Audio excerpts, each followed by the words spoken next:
Well, Nigel, it's really exciting to preview a championship fixture after the summer you've had. How much are you ready and looking forward to your first game of the season? Well, we're all looking forward to it. How ready we are will, I suppose, be borne out when we observe how we play at the weekend. I mean, it's always difficult, I think, to really quantify how things have changed, because pre-season is very much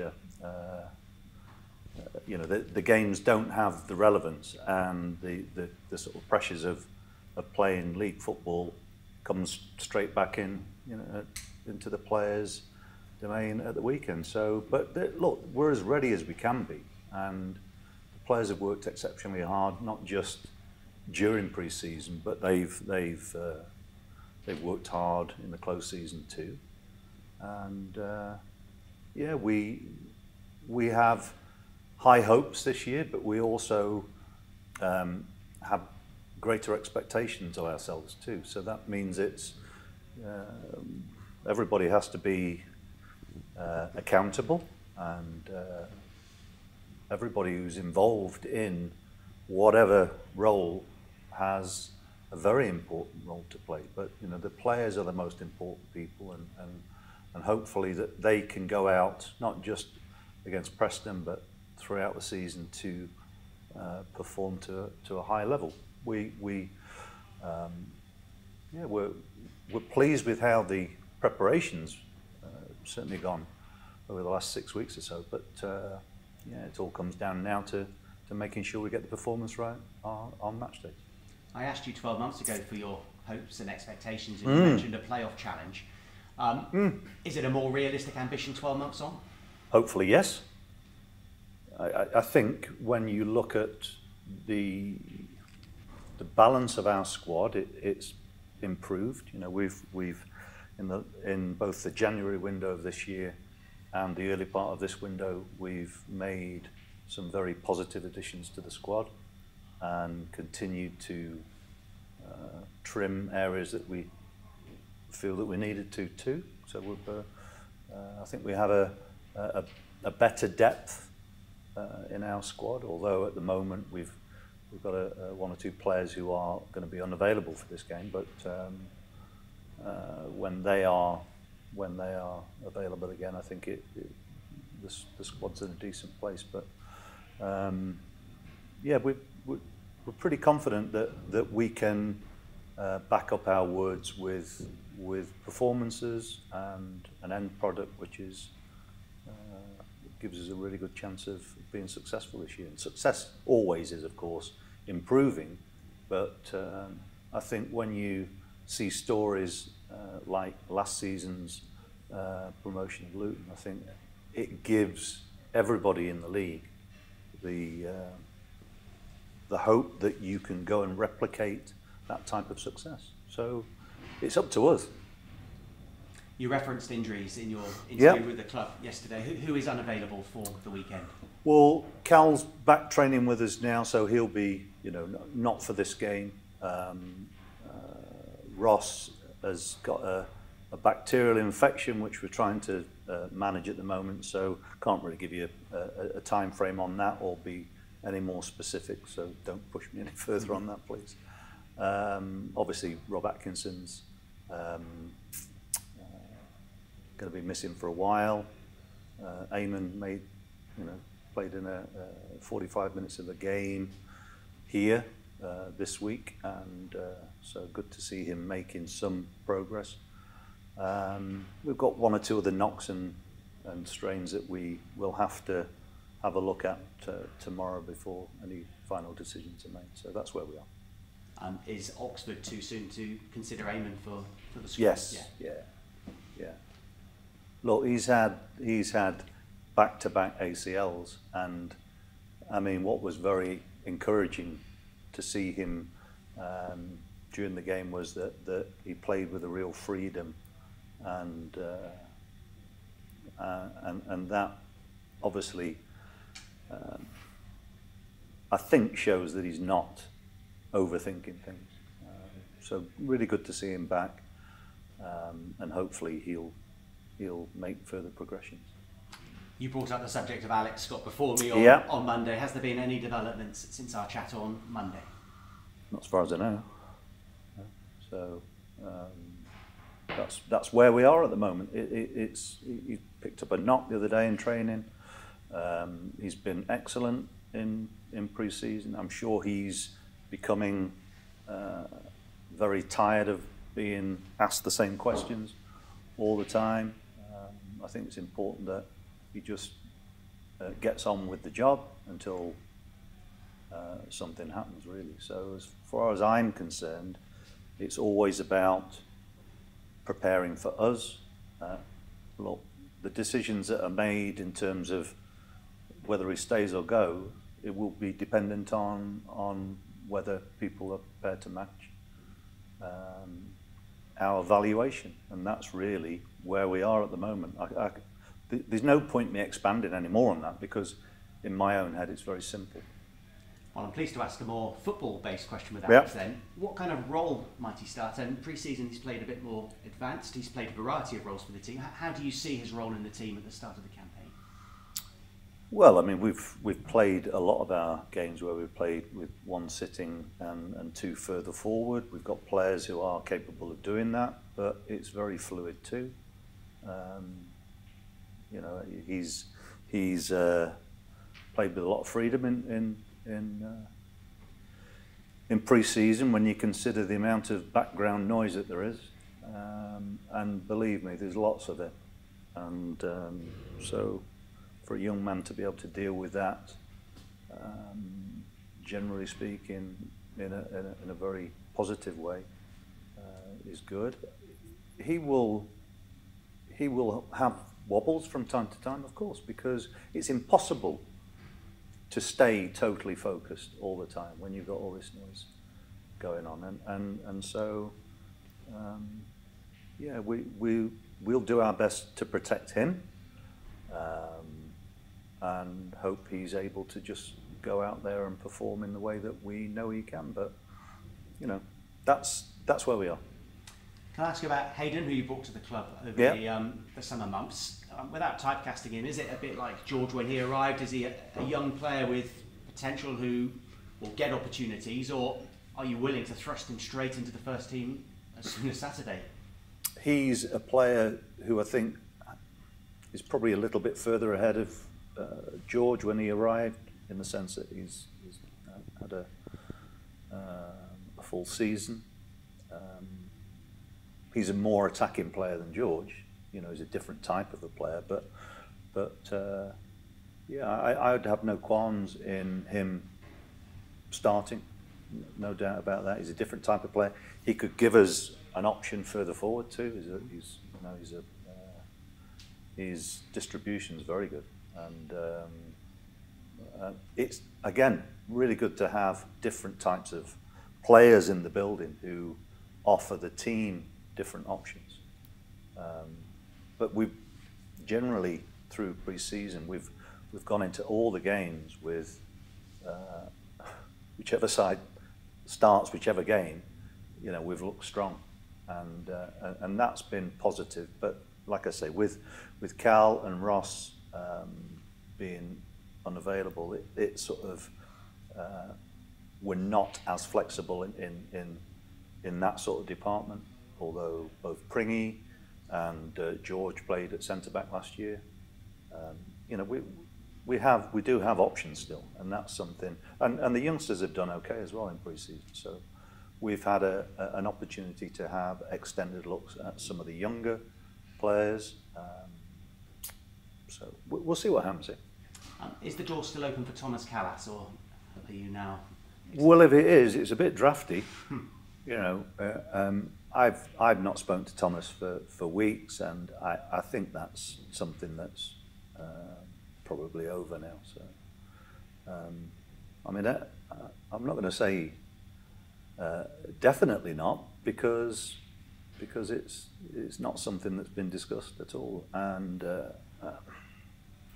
you know, we're not going to shift on the financial aspects of where we were with him, and that was, you know, that was the reason it didn't go ahead. So I think the probabilities are very, very low. And it's a good challenge, Preston, on Saturday. Just 3 points between you last season. Yeah, they'll be a good side again, and they made 1 or 2 changes, but really it's about us, it's about what we do ourselves. They will present us with different problems, they play a different shape to us. The big thing for us is us going out there and performing at our best, and you know that's something I talk about a lot, but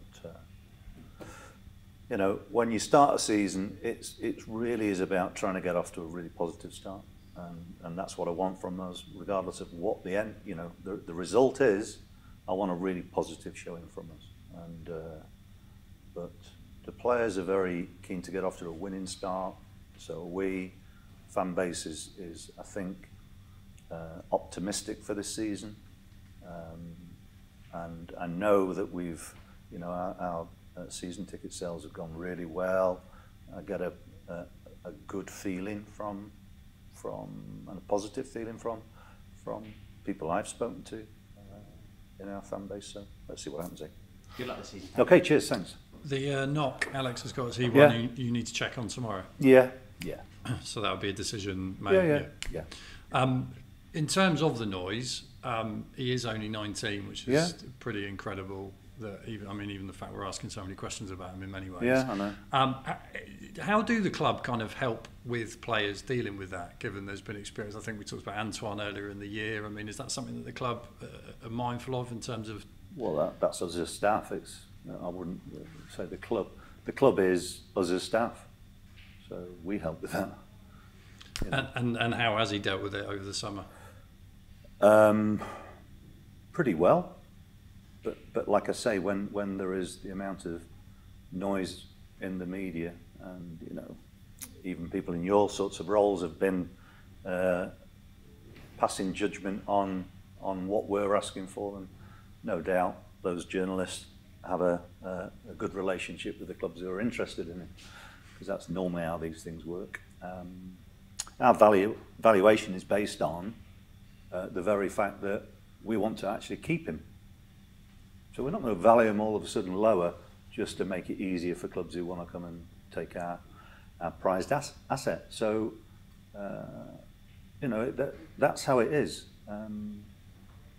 Ultimately, it's not my decision on whether we accept a deal or not, but we've made a very clear statement as to what the deals needs to look like before people get an opportunity to speak to him. So that's where we are.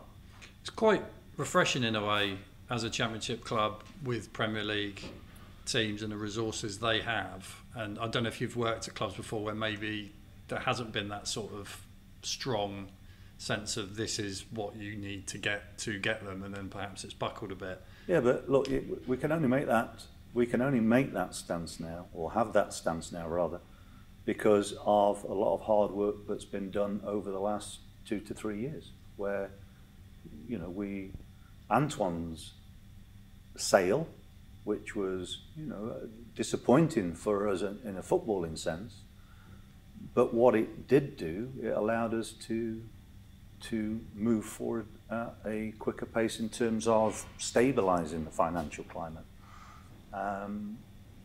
which then makes it easier for us to resist bids for other players. So, you know, we have a squad which actually has value now, and that is in itself quite a big change from where we've been in you know, not in the last few years. So it's that in itself means that we can be more resistant to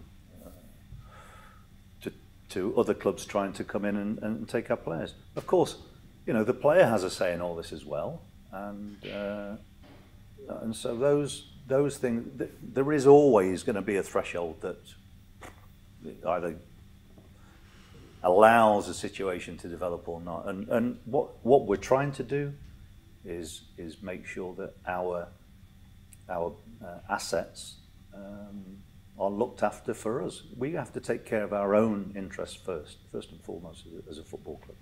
And we worked hard to stabilise the situation. And there's been an awful lot of people who are involved in that. You know, it's been a difficult period in our sort of recent history, really, I suppose, to try and bring ourselves back into some sort of healthy financial state. With pre-season done, your third as manager, has there been any sort of obvious difference between previous pre-seasons that puts you more confident, in a position where you're more confident going into the season? We've got a better side now, so yes, that's one factor.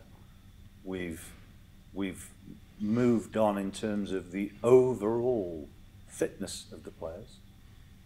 I think our availability, providing we don't pick up, you know, the types of injuries that Rob Atkinson did, which is there's not a lot you can do about those types of injuries in games. It happens. It's unfortunate. But I think our squad has become more robust and even fitter.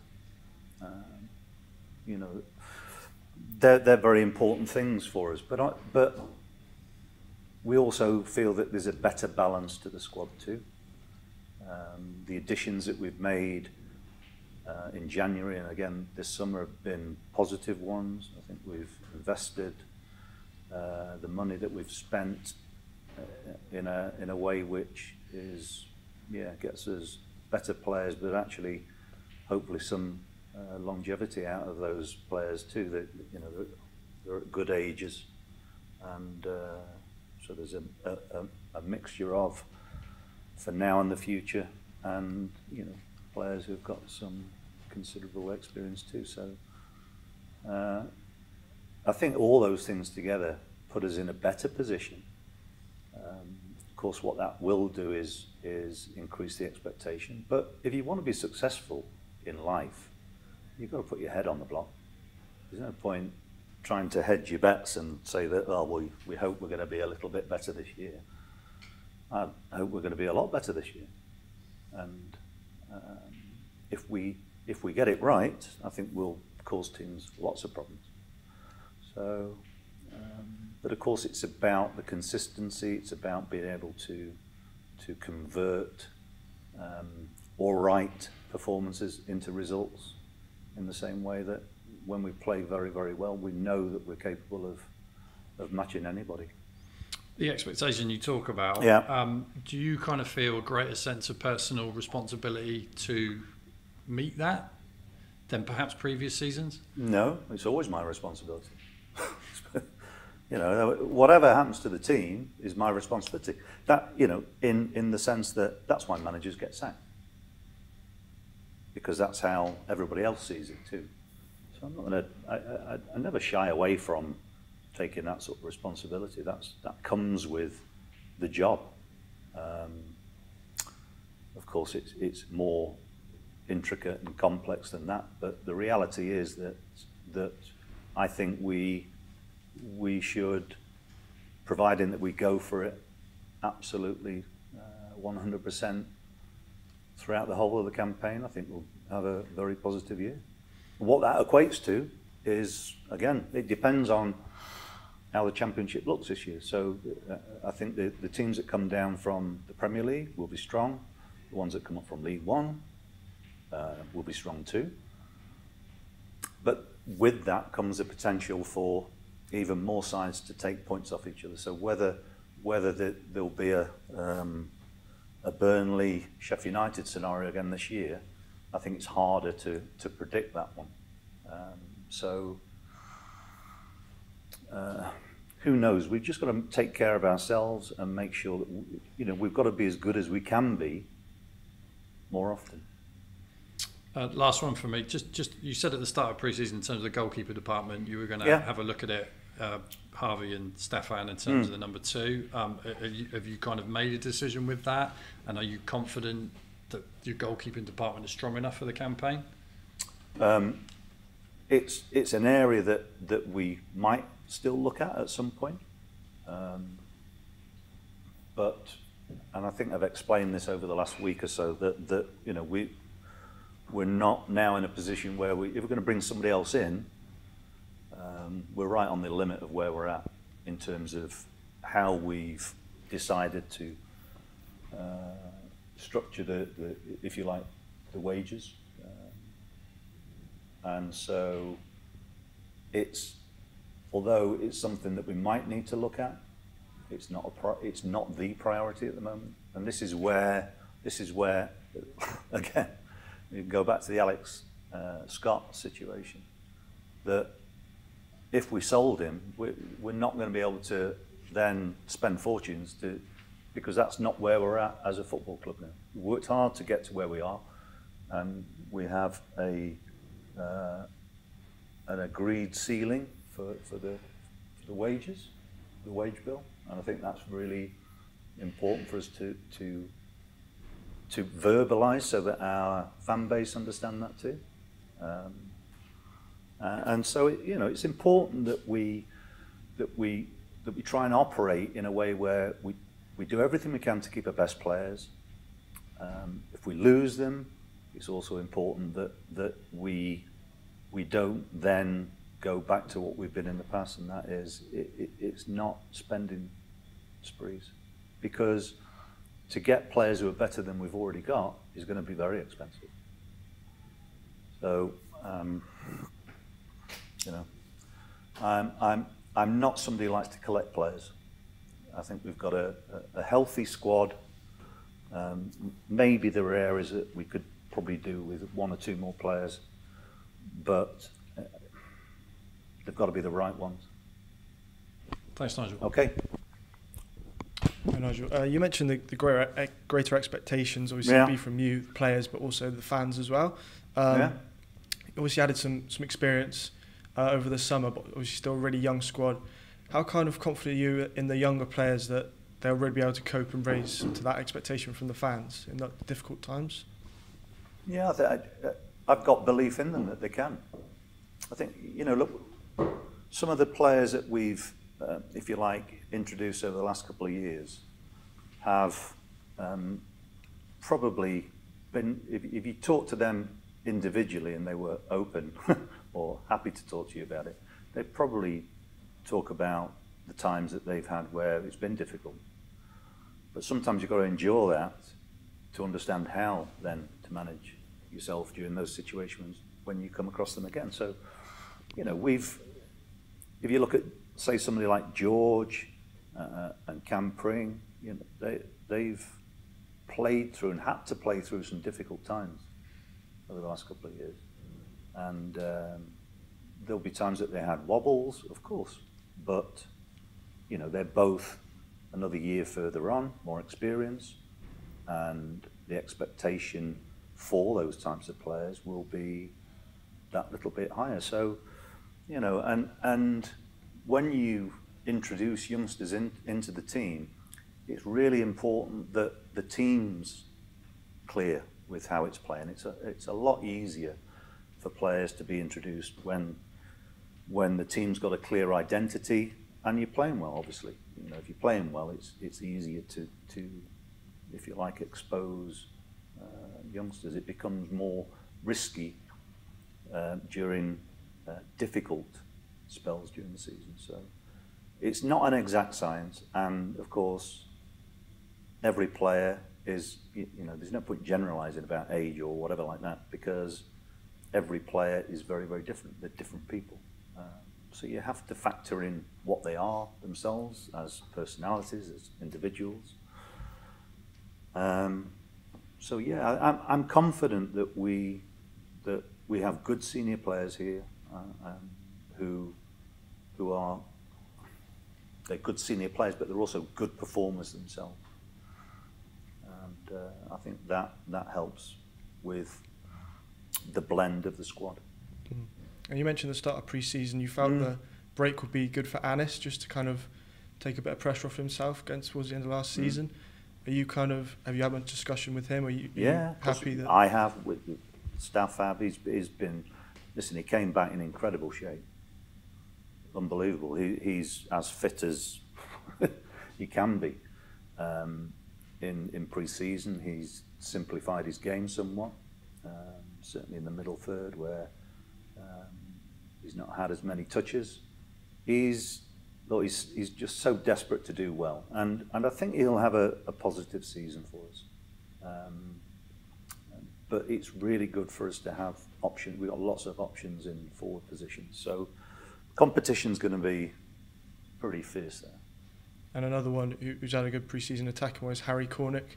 Yeah. Obviously, he had a bit of a tough start, some torrid luck at times with the own goal, etc. But you were very persistent. Well, I mean, that might be your opinion. We it's strangely enough, we always, and I think I said this in one or two press conferences, that it's really interesting how people pigeonhole players, but when he was involved in things, we looked like things would happen for us.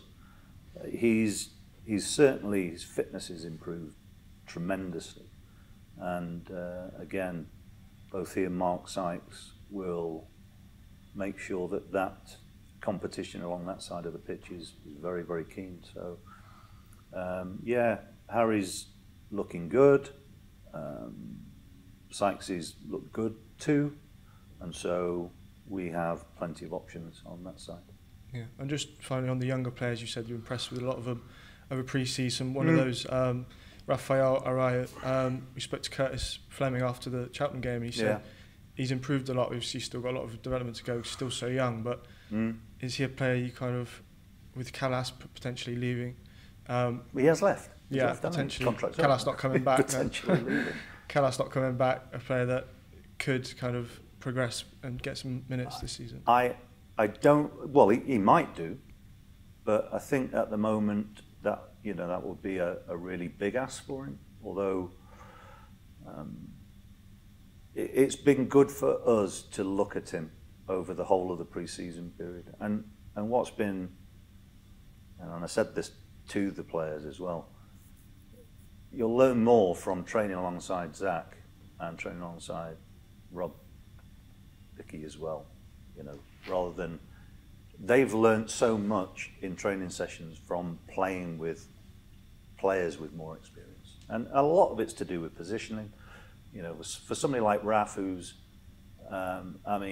he's been as big as he is now for a long time, so I think football's probably come a bit easy to him, and then you step into the men's game where there is you come across some pretty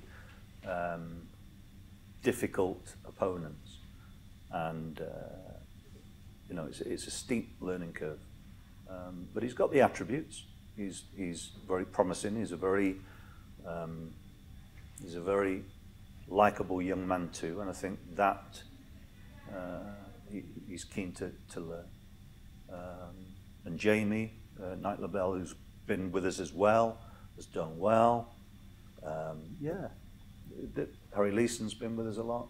We've had spells where we've had some of the younger forwards with us, and they've done okay too. So it's always about trying to judge the time to expose them, and it could be that we'll send one or two players out on loan because that might be their best next step before they are exposed with us, because the very fact that our expectations are so much higher in ourselves this year, you're not going to see me experimenting much.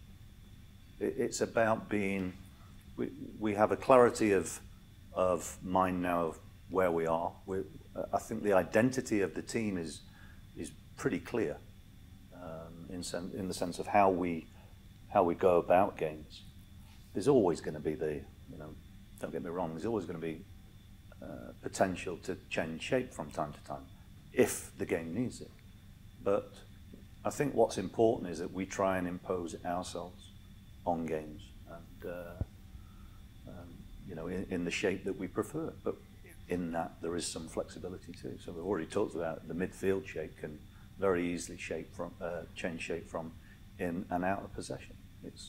It's not rocket science. It's relatively straightforward. Thanks, Nigel. Okay. Cheers. Hi, Nigel. Sorry, just 3 questions for me, I think. Yeah, okay. If I can just go back to Alex Scott for one final time start. For one final time today. Yeah, quite today. You sometimes have it when there's so much interest in a player over a window that the manager will deem their mental state to not be in the right place to start and things like that. But can I just clarify, you mentioned he's got a bit of a knock at the moment, but if he's deemed fit enough to play, he starts on Saturday, does he? I'm not going to say that. I'm not going to say that because the rules of selection apply to Alex Scott like they do anybody else. I don't have to answer that question in the way that you want me to, just to try and find a way of getting a selection issue. He is a very fine player, but if I think that the team needs to be shaped up in a different way, I'll do it. Simple as that. Just because people are trying to get him doesn't mean that all of a sudden he's untouchable. It doesn't work like that. Nice. Okay, well, we can leave it there on Alex. You can do. You can ask another one if you want, but don't worry. I've got nothing else to ask on him. Okay. Going back to, you've discussed a bit your time at the club since you came in, how the squad on the whole you feel is stronger now than it was, and financially the club's in a better position now. The squad is better than it was. Yeah. I just wonder if you can talk a bit about where you and the club is now compared to how you thought it would be, or perhaps hoped it would be when you first came in. I don't think I've got time in a press conference to go through all of that. All I would say is that I think when I first came here, I mean, it happened pretty quickly. It happened during a period where we couldn't meet physically to discuss things. I had an understanding of there were going to be difficulties in terms of where we were with the actual squad, but also I think the financial situation was something that needed addressing. It's proved to be a difficult nut to crack, let's put it like that. And there's no guarantees this year that we achieve the success that I've already talked about today. But that doesn't really matter. For me, what is very, very important is we've managed to shape the club in a very, very positive way. Now, that means that we've got a squad that's got value, we've got a younger squad, we have a real connection with the academy that, I don't want to be disrespectful, but probably wasn't as visible and as real. So now there's a very positive way that the whole club works to produce players. So, you know, we are in a much healthier position, but we are also a team now which has a clear identity, and I think we've got a real chance this season of being successful. And I wouldn't just say that just to pacify people, you know, whether that be fans or journalists. I honestly think that we have a good chance of surprising quite a few people this year. And just lastly, I wonder if you have any kind of message to the fans in terms of the atmosphere you want to see them create, not just on Saturday, but throughout the season. I want them to enjoy watching their team. And look, our fans have always been really supportive of the team. Always. Home and away, they've been brilliant. And it's always our job to excite them. If they believe in us, they'll get behind us. And I think it will be. I think the opening day will be. The atmosphere will be brilliant. We've got to live up to our expectations. Don't worry about that. We're aware of that, and I'm sure Preston will be coming hoping that they're going to be. They're going to spoil our party, so to speak. But I'd be doing the same if I was in their shoes too. Our fans are always important to us. I think they've given us a vote of confidence with the number of people who have renewed their season tickets. So we've got to go out there and entertain them as well as give them hope for the future.